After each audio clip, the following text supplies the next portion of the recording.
What happens when you're stranded? Not on a desert island, but on a desert world.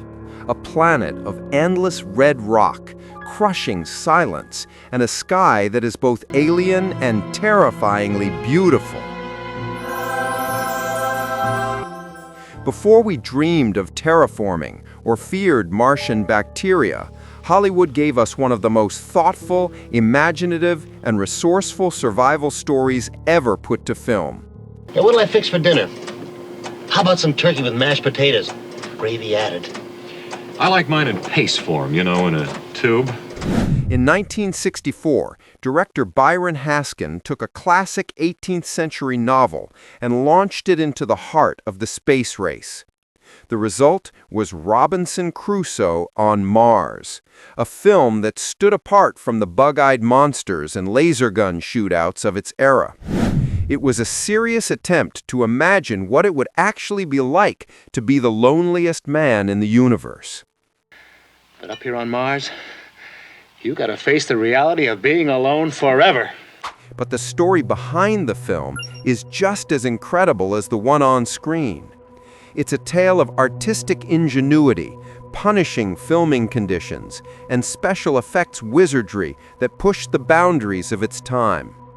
It's a film made with passion, grit, and a few household snacks.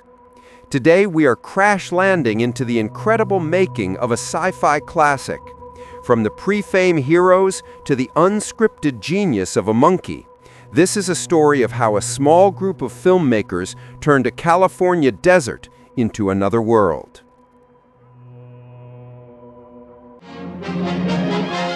Number 10. A New Name for a New Frontier. A great title can make or break a film. It needs to sell the concept, evoke a feeling, and stick in the audience's mind. And for a movie trying to blend classic literature with modern science fiction, the title was a battlefield. The film we know and love as Robinson Crusoe on Mars was originally saddled with a much more clinical and, let's be honest, boring title, Gravity Probe 1: Mars. This working title reflected the film's serious, almost procedural approach to space travel, which was heavily influenced by the real-life aesthetics of the burgeoning space program. However, the studio sales department knew that a title like that would put audiences to sleep before they even bought a ticket. They pushed for something more exciting, something that immediately explained the movie's high-concept pitch. The final choice, Robinson Crusoe on Mars, was a stroke of marketing genius. It perfectly fused the familiar, timeless appeal of Daniel Defoe's classic survival novel with the cutting-edge excitement of space exploration that captivated the 1960s. The title immediately tells you everything you need to know. It's a story of isolation, ingenuity, and survival, but updated for the space age. It was a bridge between the classic tales of human endurance and a speculative glimpse at the mysteries of the Red Planet. 28 seconds.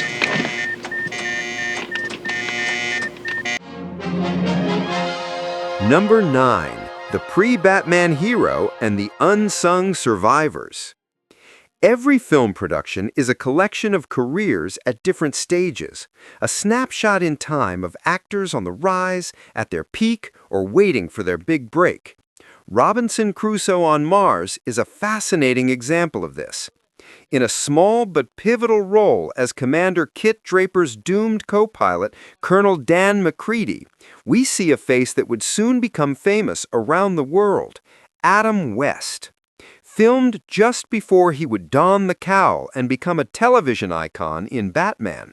His appearance here is a great piece of before-they-were-famous trivia. He brings a solid, professional presence to the film's opening, a hint of the heroic charisma he would soon be known for. But the film's true heart lies with its two leads, Paul Mantee as the stranded astronaut Kit Draper, and Victor London as the alien slave Friday. The director specifically wanted a relatively unknown actor for Draper, someone the audience wouldn't have preconceived notions about. He sifted through nearly 70 actors before choosing Manti, partly because he resembled astronaut Alan Shepard, giving the role a touch of real-world authenticity. Both Manti and London poured everything they had into their physically demanding roles, hoping this ambitious project would be the rocket that launched their careers into the stratosphere. Tragically, due to the film's poor box office performance and lack of studio support, the opposite happened. Both actors faced long, difficult periods without work after the film's release. It's a bittersweet reality of Hollywood that even in a film celebrated for its quality, the real-life survivors of its production didn't always get the hero's welcome they deserved.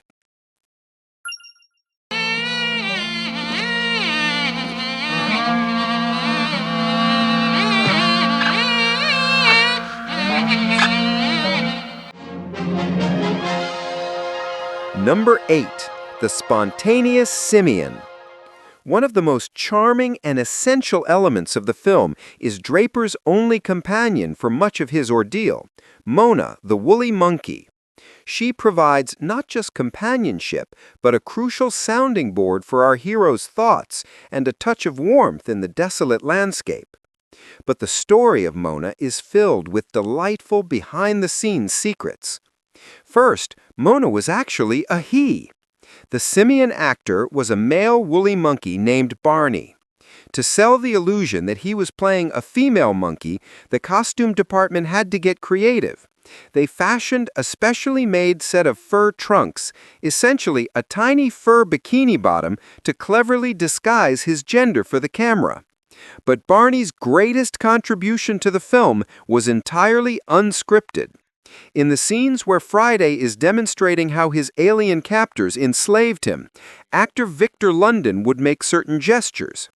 During one take, the cast and crew were astonished to see Barney, completely on his own, begin perfectly mimicking London's actions. It was a moment of pure, spontaneous movie magic. Director Byron Haskin recognized the incredible authenticity of the moment and immediately decided to leave it in the final cut.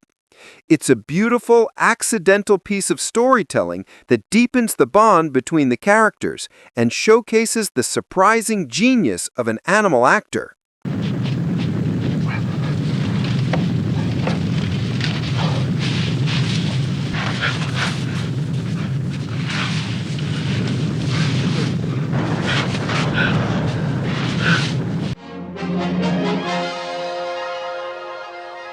Number 7.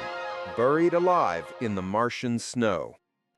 Filmmaking in the 1960s was a physical, often brutal business.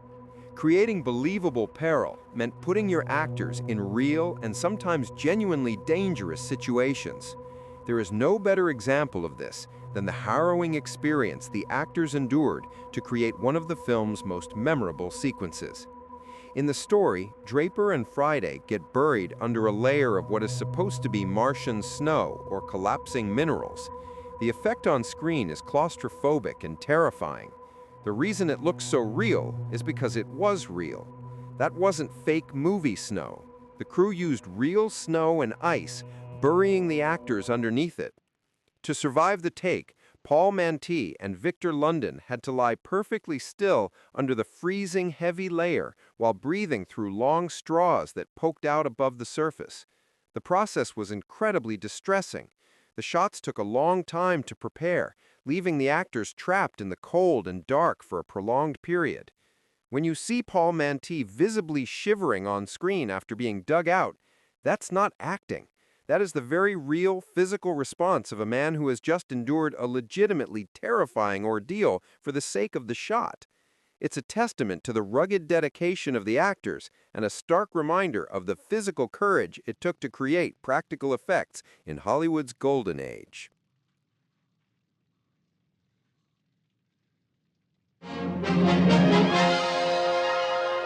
Number 6. A World in a Desert. To create the illusion of an entire alien world, you need a location that is both vast and otherworldly. The filmmakers found their Mars right here on Earth, in the majestic and desolate landscapes of Death Valley, California.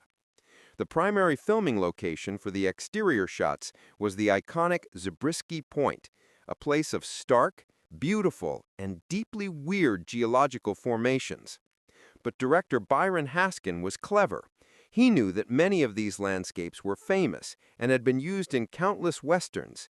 To avoid his Martian planet looking like a familiar corner of Arizona, he employed a simple but brilliant filmmaking trick. Instead of filming from the valley floors looking up at the ridges, which was the standard way to shoot in these locations, he did the opposite.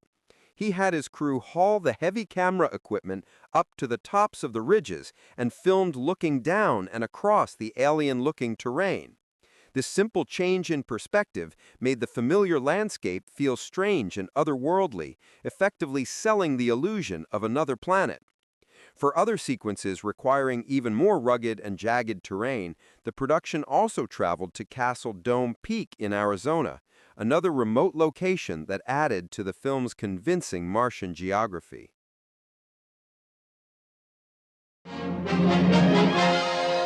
Number 5. The Ghost of Wars Past. If the alien spacecraft in Robinson Crusoe on Mars looked vaguely familiar to you, you have a very sharp eye. Their design has a direct and fascinating connection to one of the most iconic sci-fi films of all time, which just so happened to be directed by the very same man, Byron Haskin. The menacing manta ray-shaped alien ships were modeled directly on the infamous Martian war machines from Haskin's 1953 classic, The War of the Worlds.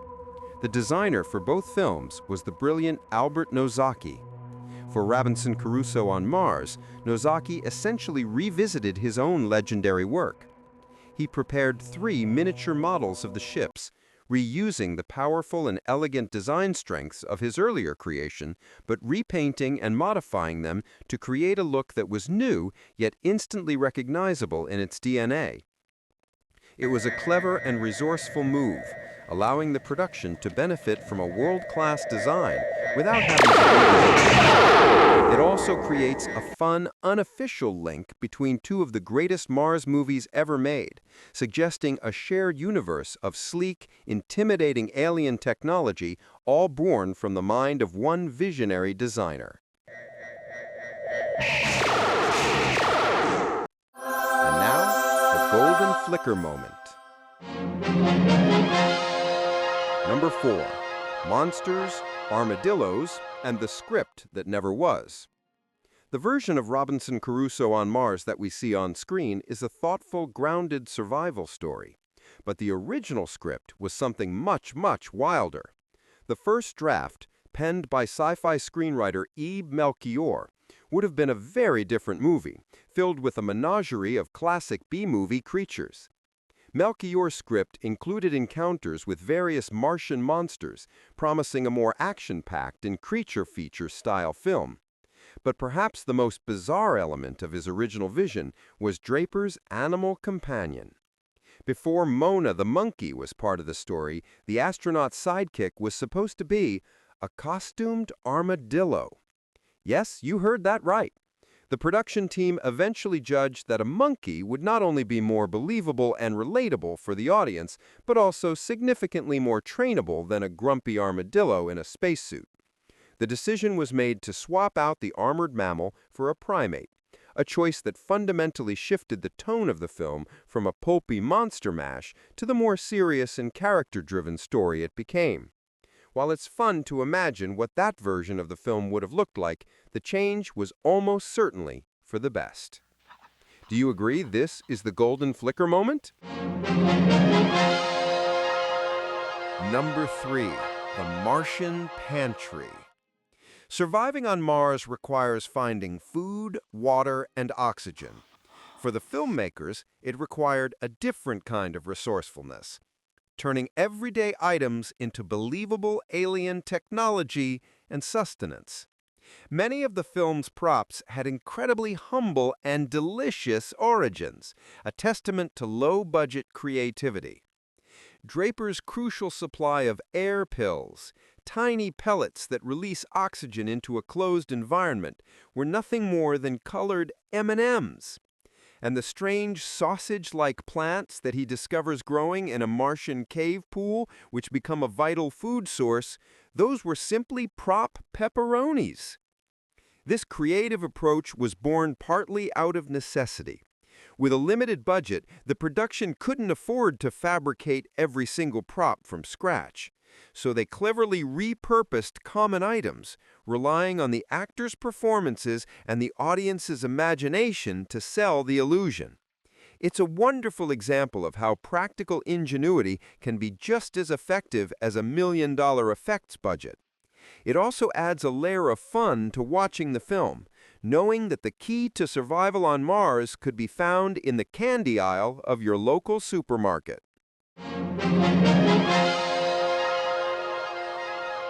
Number 2. Painting the Red Planet. For its time, Robinson Crusoe on Mars was a visual marvel, and much of that magic was created by hand by two masters of the craft, special effects veteran Lawrence Butler and the legendary matte artist Albert Whitlock. Whitlock's work is the soul of the film's atmosphere. He hand-painted enormous, breathtaking Martian landscapes onto large masonite boards and glass panels. These weren't just simple backgrounds. They were complex works of art, filled with impressionistic dabs of pigment to create realistic textures, haze, and an epic sense of scale that was impossible to capture on location. But their most brilliant innovation was how they created the iconic red Martian sky. They filmed in the deep desert of Death Valley, which provided them with a perfect cloudless deep blue sky. In post-production, this blue sky acted as a natural chroma key or blue screen. Using a device called an optical printer, the effects team was able to isolate the blue and replace it with a moody alien red. This technique, combined with Whitlock's stunning matte paintings and Nozaki's miniature ships, allowed the filmmakers to create a vast, convincing, and utterly alien world on a modest budget. The visual effects of this film are a masterclass in traditional, handcrafted filmmaking, achieving a scope and beauty that still holds up today. Number 1. A fleeting vision of a habitable Mars. Perhaps the most fascinating legacy of Robinson Crusoe on Mars is that it is a time capsule. It captures a very specific moment in our history, a moment of immense space optimism, right on the cusp of a revolutionary new understanding of our solar system. The film portrays Mars as a harsh but potentially habitable world. There is a breathable atmosphere in its caves, there is liquid water, and there are native life forms. This vision was based on the best speculative science of the early 1960s, an era when the Red Planet was still a mysterious frontier that could possibly harbor life. The film was released in June of 1964. Just over a year later, in July of 1965, Mariner's 4 probe flew past Mars and sent back the very first close-up images of its surface. Those images were shocking. They revealed a barren, crater-pocked moon-like world with an incredibly thin atmosphere and no signs of water or life. In an instant, the romantic vision of a habitable Mars was shattered by the cold, hard reality of scientific data. Because of this, Robinson Crusoe on Mars stands as one of the very last sci-fi films to present this hopeful, imaginative version of the Red Planet. Subsequent films would portray Mars as the hostile, inhabitable desert we now know it to be. The film is a beautiful, earnest artifact of an era when Mars was still a world of endless possibilities, capturing the final moments of a dream just before we woke up. Robinson Crusoe on Mars may not have been a box office hit, but it endured. It became a beloved cult classic, admired for its intelligence, its earnestness, and its incredible visual artistry. It's a film that proves that a compelling story of human resilience can be told anywhere, even 140 million miles from home. Thanks for joining us on this trip to the Red Planet. If you enjoyed this deep dive into a sci-fi classic, make sure to hit that like button and subscribe to Golden Flicker for more stories from cinema history. And now we want to hear from you. What classic film, sci-fi or otherwise, do you think deserves the Golden Flicker treatment next? Let us know in the comments below.